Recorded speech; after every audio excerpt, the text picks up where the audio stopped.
In Iran, the leader of the Islamic Revolution, Ayatollah Sayyid Ali Khamenei, has held several meetings with some of the heads of governments who are coming to the Persian capital to join the millions of Iranians honoring the memory of President Ebrahim Raisi and his 8 deceased comrades.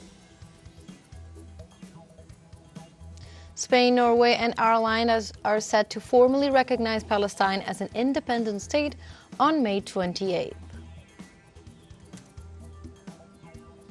And in Argentina, opposition deputies managed to install budget and education commissions to increase the university budget.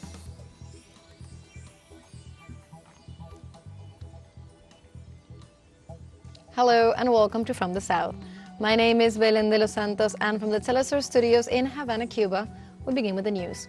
In Iran, the leader of the Islamic Revolution, Ayatollah Sayyid Ali Khamenei, has held several meetings with some of the heads of governments who are coming to the Persian capital to join the millions of Iranians honoring the memory of President Ebrahim Raisi and his 8 martyred comrades.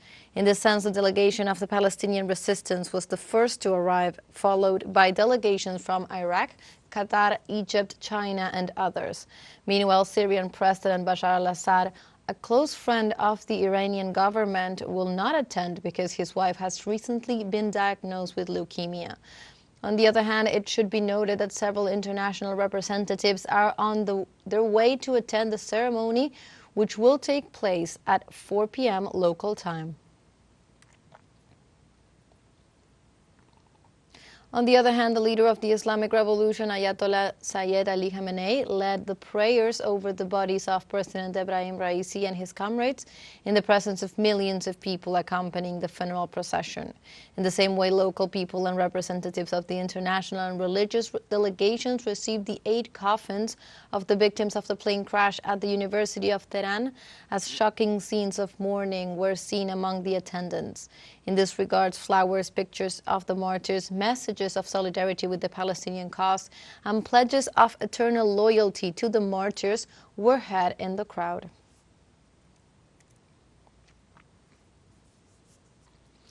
And now let's review the route taken by the funeral procession. On Tuesday, it reached the city of Tabriz, where citizens had the opportunity to bid farewell to the head of state and his companions.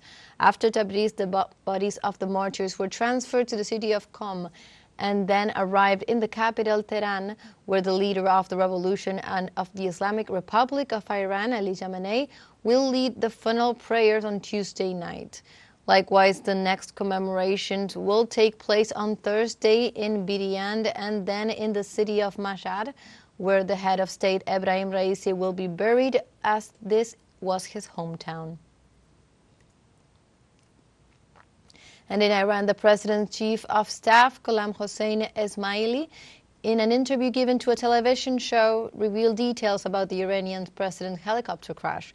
Ghulam stated that after 30 seconds of continuing the flight above the clouds, the pilot realized that the president's helicopter had disappeared. They tried to call the foreign minister and the head of security, but neither responded. The flight crew said that they had called Captain Mostafavi, who responded and said that he was not well and that they had fallen into a valley, and did not mention anything in particular.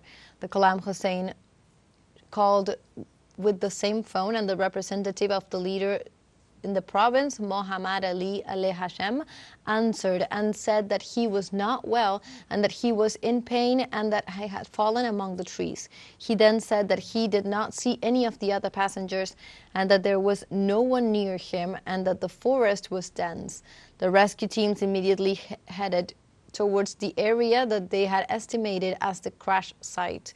Later, when the crash site was found, the condition of the bodies showed that the president and other passengers had lost their lives immediately, but Ali Hashem lost his life after a few hours.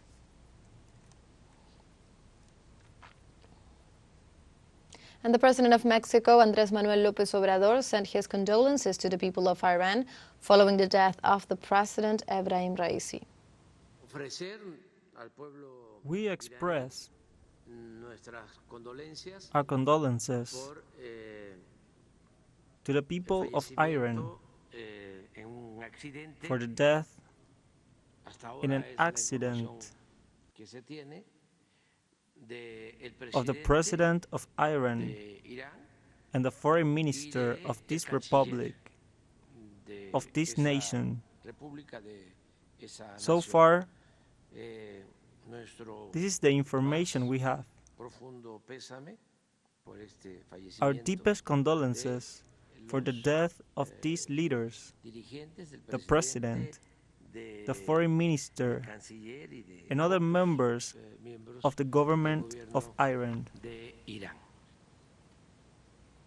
In the same way, Russian President Vladimir Putin expressed solidarity with the people of Iran over the death of President Ebrahim Raisi in the plane crash last Sunday. The death of President Raisi is a great loss, first of all, to Iran and the Iranian people, of course. Please convey my deepest condolences for this tragedy. In fact, he was a very reliable partner, a simple man.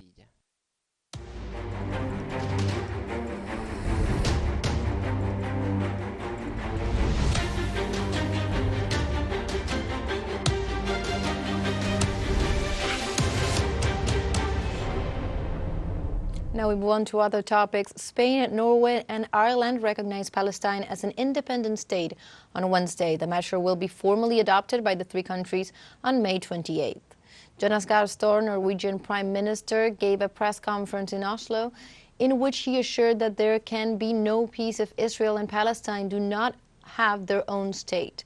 Hours before, the Norwegian Foreign Minister, Espen Barth, assured that if the Prime Minister, Benjamin Netanyahu, touched Norwegian territory, he would be arrested in accordance with the decision of the Criminal Court of Justice. The Irijan Simon Harris assured that this is a historic day for Ireland and for Palestine. The president of the Spanish government, Pedro Sánchez, in fact confirmed the announcement in the Tribune of the Congress.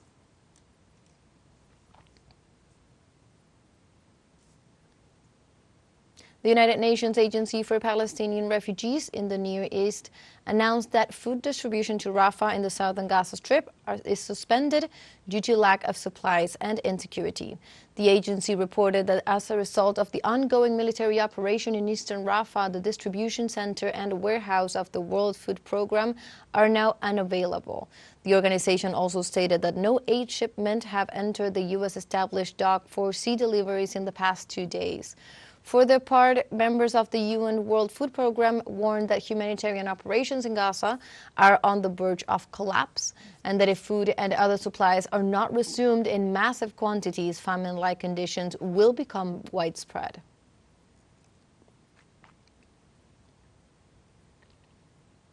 Palestinian Prime Minister Mohammad Mustafa on Tuesday condemned the Israeli military operation against the Palestinian territories. Palestinian Foreign Minister Mohammad Mustafa also condemned the Israeli attack on the West Bank city of Jenin and its refugee camp, which killed at least 7 Palestinians and injured 15. Mustafa noted that the wave of questioning in the world against Israeli actions and the recent recognition of the Palestinian state by several countries, including Barbados, Jamaica, and Bahamas. He also condemned the support of the United States to the genocidal actions of Tel Aviv, as it provided with all kinds of killing machines and protects the occupation before all international instances.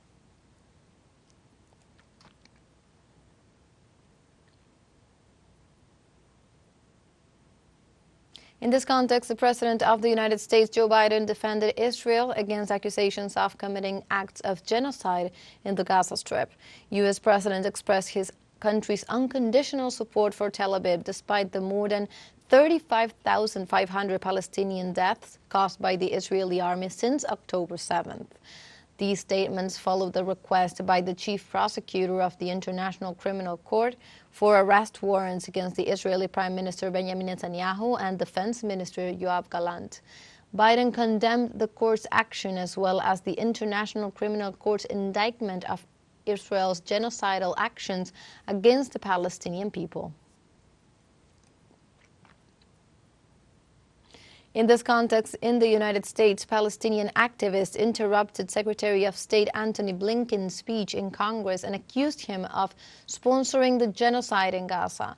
During the incident, protesters called him a war criminal, shouting phrases such as, "You will be remembered for murdering innocent Palestinians." Regardless, Blinken continued his speech by assuring that the U.S. administration would be happy to work with Congress in an appropriate response to the International Criminal Court prosecutor's request to issue arrest warrants for the Israeli Prime Minister Benjamin Netanyahu, calling the decision extremely wrong. The secretary also ordered action against leaks of information about Gaza and expressed his anger with the constant flow of press reports revealing sensitive information about the genocide.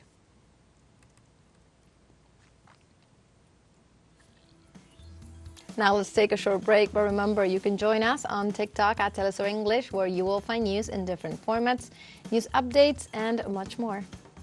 Other stories coming up. Stay with us.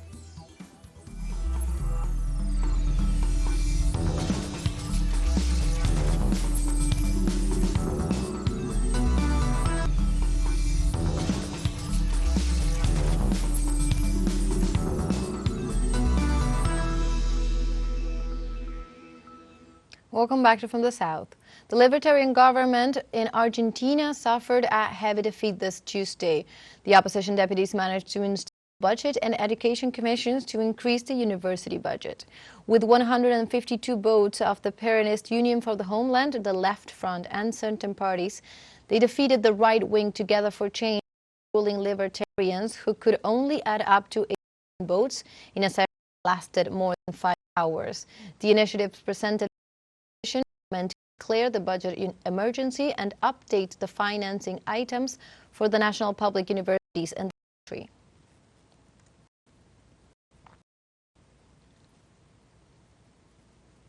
And we stay in Argentina as teachers and police protests continue in the province of Misiones to demand wage increases. The mobilizations rejected the neoliberal policies of Milei's government that affect the provincial budgets.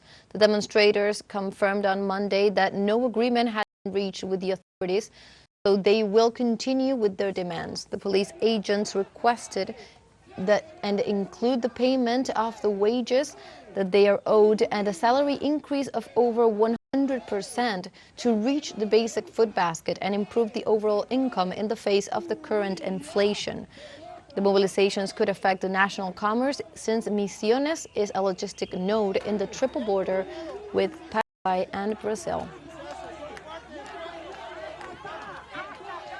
And also in this context, the Argentinian Healthcare Workers Union also reached its second day of protest through informative assemblies to demand a salary increase. A statement from the Federation of Argentine Healthcare Workers Association, FATSA, stated that there are 300,000 employees at national level who have no recognition or claims of any kind from the business sector, and that their salaries have lost purchasing power due to the economic situation in the country.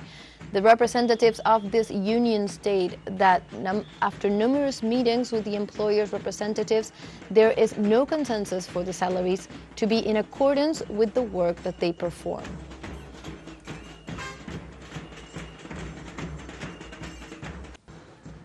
We go now to Colombia, where at least 8 people lost their lives and 10 others were injured after an escalation of violence in the northern region of Cauca due to clashes between armed groups.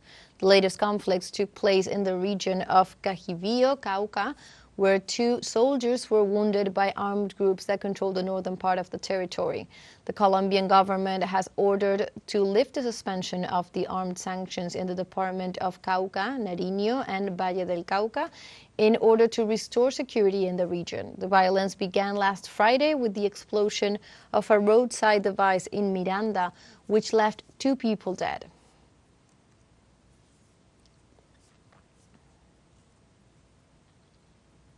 The departments of Cauca and Valle del Cauca are the scene of a new escalation of violence by armed groups seeking to establish territorial power in the region. The authorities of Cali city have stepped up security controls to prevent terrorist acts in communities near the city. In Jamundí, a motorcycle bomb exploded this Tuesday against 100 policemen who arrived to reinforce the security of the municipality, injuring 3 children and 2 policemen. Since May 17th, the wave of violence has also affected the municipality of Miranda with the explosion of a roadside device that left 2 victims dead, while 2 policemen were killed and 3 others were wounded in Morales. The same happened in Cajivillo, where 2 soldiers were wounded as a result of the violence that is plaguing the South American country. According to the Institute of Studies for Development and Peace, the INDEPAS, from January 1st to May 20th this year, the following deaths were registered at the hands of the armed groups operating in the South American countries. 11 social leaders were assassinated in the department of Cauca, including 2 women. Likewise, in the cities of Caldono and Sucre, 3 peace signatories lost their lives in terrorist operations, while 4 other massacres were registered in Paimonte, Paez, Corinto, and Cajivillo.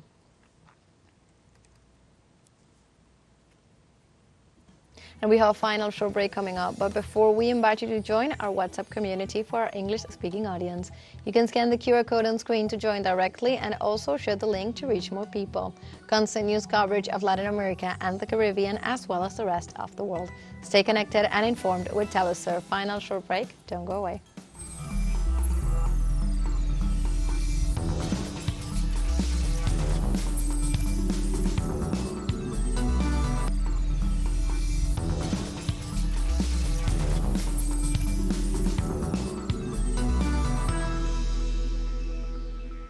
Welcome back from the south.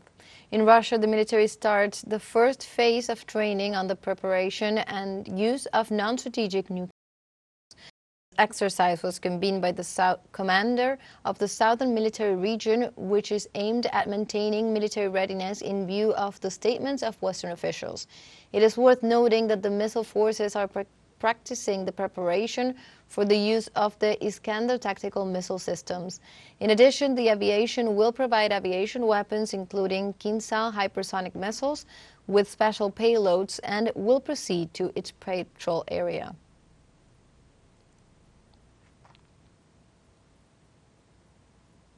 Australian Prime Minister Anthony Albanese has called for the release of Julian Assange, who has been incarcerated in a British high-security prison for more than 5 years. The high official affirmed on Tuesday before local media that the imprisonment of the founder of the digital portal WikiLeaks does not serve any purpose, and assured that he has already spent enough time in prison. Albanese promised to continue working to achieve the release of the editor, who is at risk of being extradited to the United States. Julian Assange is accused by Washington of espionage and could face up to 175 years in prison after disclosing a series of U.S. documents detailing several war crimes committed by the White House in Iraq and Afghanistan.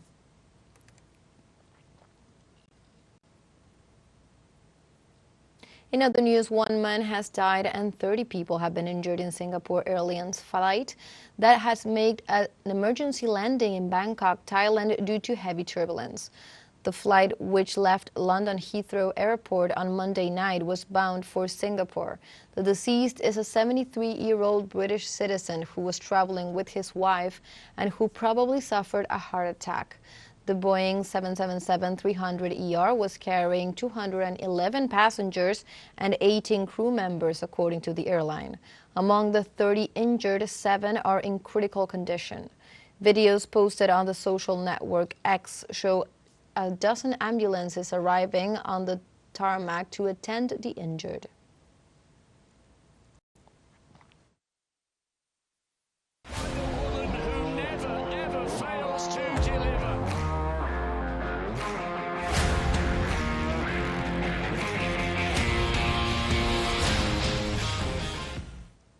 We go now to the world of sports. The Women's Tennis Association and the Saudi Public Investment Fund announced on Monday a multi-year partnership aimed at growing women's professional tennis and inspiring women and girls worldwide to take up the sport.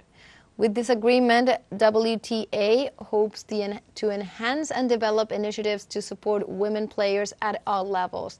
This new partnership follows the recent announcement that the WTA season finals will be held in Riyadh for the next 3 years starting this 2024 with the top 8 women's single players and double teams of the season.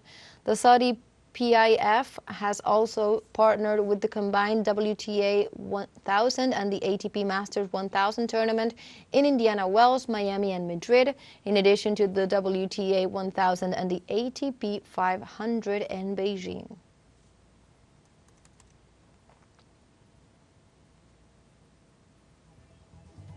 And like this, we have come to the end of this news brief. You can find these and many other stories on our website at telesurenglish.net.